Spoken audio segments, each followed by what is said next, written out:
What is up, guys and girls? Hurricane Liz here, and in this video I do what I promised. We had over 10 comments in the last video asking to break down what the primary composition notebook space, what this special brand is doing to get all their books ranked as hot new releases. So in this video I break that down and I go over some of the sneaky things that I found they were doing and other things that they really don't know what the hell they're doing with. So at the end of the day, I'm going to answer the question, is what they're doing worthwhile and should I be doing it? And I'm going to show you a couple of tricks that they had up their sleeve in order to achieve that hot new release badge. All that and a heck of a lot more. So I'm fired up for this video. I hope you're fired up. Let's go ahead and jump straight in there.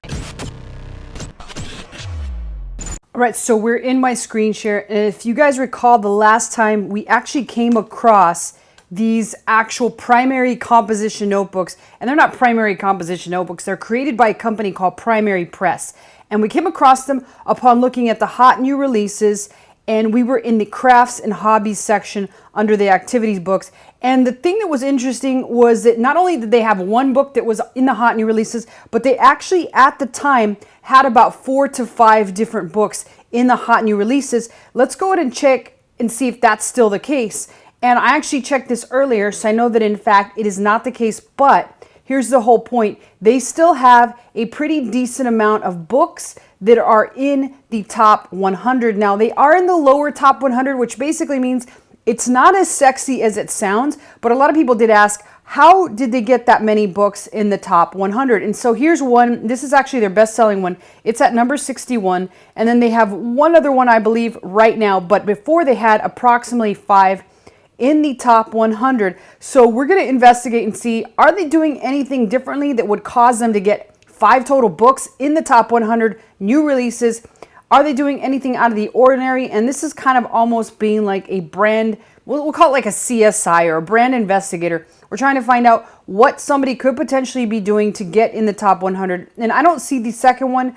Maybe it fell off, but it had to have fallen off within the past hour because I literally looked at this about 30 minutes ago, and they still had a couple. So it looks like all their books are falling off out of the top 100. But I will say this much, upon investigating, I did find some very interesting information. I know you guys are going to be pretty shocked at what they actually do, one of the things that they actually do, but I am going to reveal to you a lot of information like the back-end keywords, as well as what I found by going through each and every one of their actual books with sales. So let's go to get started with that. Again, the name of the company was Primary Press, and this is their top seller. So the very first thing that I did is I went and looked at the actual book that was selling well, and I actually looked at many of them, and I clicked into Primary Press, who is the author, just to see what their other books are. So you can see that they have 155 results.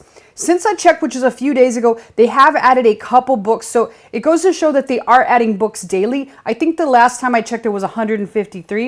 And I'm going to go ahead and keep it at featured. So this one right here looks, I guess it was there. I thought it was like brand new, but it's not. This one is fairly new. And so what I pretty much did is I went through each and every page to see what was going on with all their books. And I clicked into the ones that actually had a rank.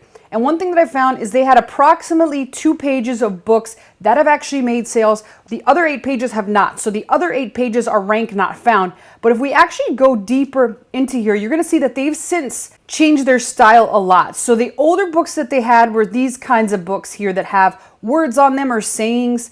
And that was pretty much the gist of their design. Now what they're doing is they're putting all these cute little patterns on the actual books and making them all composition notebooks. So a big difference, as soon as they switched from that, they began to have success. So that goes to show that the market out there is looking for number one, composition notebooks. And it could be just because of the timing, because keep in mind, right now we're in the thick of things and kids are going back to school. So they are needing things like this in order to write notes or to write essays.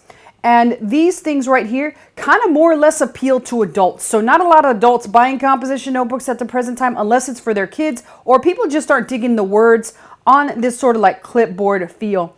And so as soon as they switched to that new style cutesy pattern, they began to sell. And again, this goes back to what I talked about in the advertising video, which is when people are interested in your cover or they find it attractive and or appealing, they are going to click through and potentially buy that book. So a lot of their actual new designs I find to be really appealing. Again, the primary demographic on Amazon is female, probably between the age of 28 to 55 plus. And they're going to like this cute shit. Let's face it, all girls like this cute kind of crap. Even guys, when they go and buy their girlfriend something cute, they're going to buy something that they perceive to be cute to give as a gift. So I'm not saying if a guy comes back and buys you a cat astronaut up in space on a composition notebook, you might have to dump the dude. I mean, you should be getting something far better than that, but it might just be a little gag gift and cute. But I will say this much, the majority of the population finds this shit cute. Unless you're like a serial killer or stuff like that, then you're not going to dig it. But I certainly do, and I think a lot of other people do. So let's talk about what exactly I saw upon clicking upon each and every one of these. And we'll start with the bestseller. So what I basically did is I went into this actual book, and I used Keep Up Premium here to find out how much they've sold. So I can tell from this one here that the first sale was actually on around August 27th, right? And you can immediately see that it starts to show up as ranking, right? Versus one that doesn't sell at all. And the way we can tell one that doesn't sell, and let me go and show you, this particular one has had no sales whatsoever. So on Keepa here, it's going to show no green line whatsoever, which means it's not yet had a sale. So as the information populates here, you will see what I'm talking about. There is no green line. There is nothing here that says sales rank. So it's basically not had a single sale. Versus if we go back to their original winner here, which is this one right here, we see immediately shows up, means it had a sale, and immediately went to rank 400,000. All right, so let's talk about how I can tell it has sales, because I know you probably are all asking that question. Well, here's something I learned back in my retail arbitrage days. What we can see here is that the minute it's sold, it shows up at sales rank 406,971, right? And then it means it has sale. And then basically, it right here, when it comes down, it had another sale because now it further falls to rank 127,000. And now it has a little uptick, which means that it fell off in rank, right? And then it evens out. And then right here, it fell off in rank. And then same thing, it fell off in rank.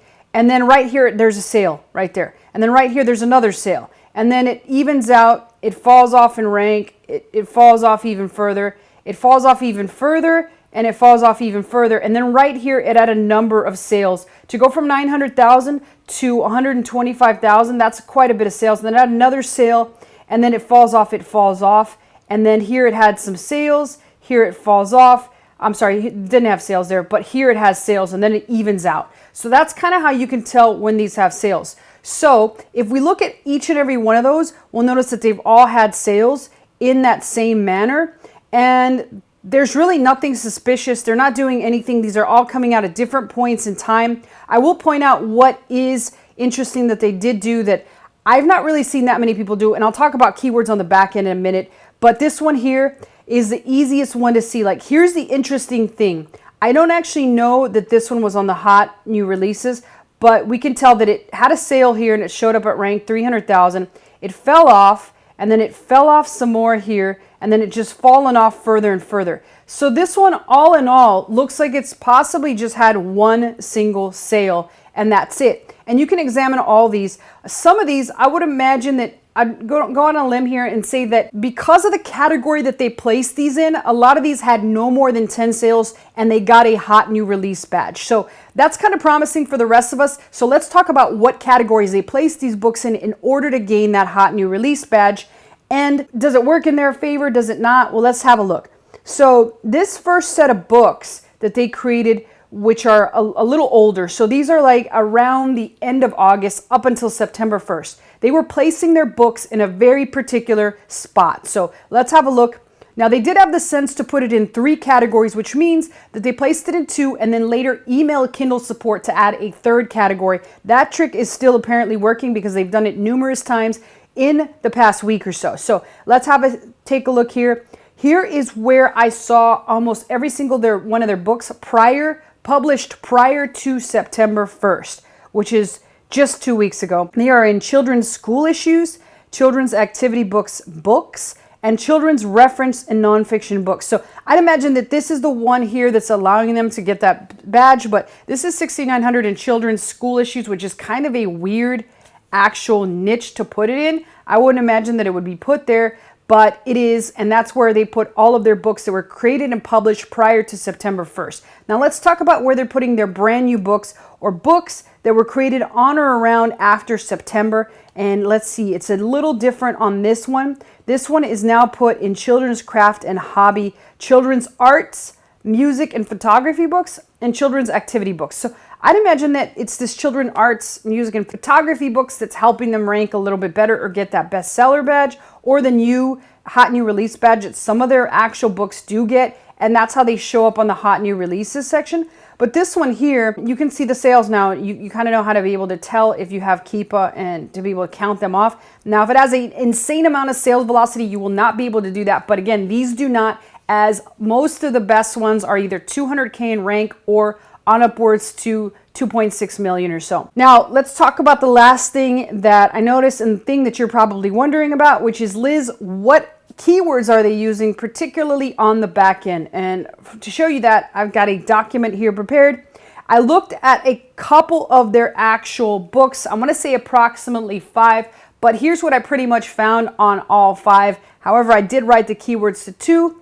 And it's no surprise that they're really not taking any type of special approach when it comes to this information. Have a look here. You're going to notice that all the words that are here listed are the exact same words. And that was the case for all 5 books. So in no particular order, here are the actual keywords. One of the lines had primary journal composition notebook. Line 2 had primary composition notebook with picture space. Line 3 had grades K2 composition school exercise book. Line 4 had composition notebook with picture space. Line 5 had primary composition notebook K2. And then line 6 had Mead primary composition notebooks. Now, I don't know if primary is usually a keyword used with composition notebooks because I don't know that much about school. Hell, I hardly even went to school and I can hardly put a sentence together.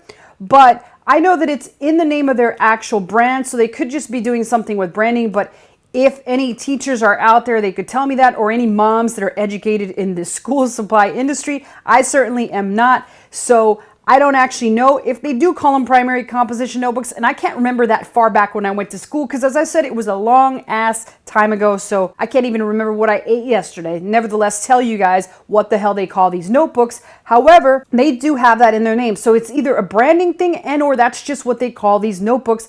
I'm not certain about that. I've never actually created one of these notebooks. So I usually do the low content books as opposed to no content books. So as you can see, I thought I might find them doing something with this, but they really aren't. All it basically is a slow and steady process of putting new books and finding what's actually selling. And like I said, these cutesy type things that look a lot like kawaii and or chibi are things that are selling, especially when they're patterned and put on composition notebooks. And again, this could just be timing because we're right in the phase of back to school, which is a telltale sign to those of you who have not started creating Halloween and Christmas books. This same shit, folks, is going to sell. So if you haven't already started, get started today and ask me any of your questions in the comments regarding this. But just a quick recap, they aren't doing anything special other than putting their books in the same freaking categories, using the same freaking keywords, and just going with a pattern that they found to be stimulating to people out there, and people are buying it. So other than that, questions and comments, as always, I personally answer all those that are put below. I will see you guys on the next video. Hopefully then we find another brand that is doing something useful that we can use in our own marketing. So I'll see y'all soon. Take care.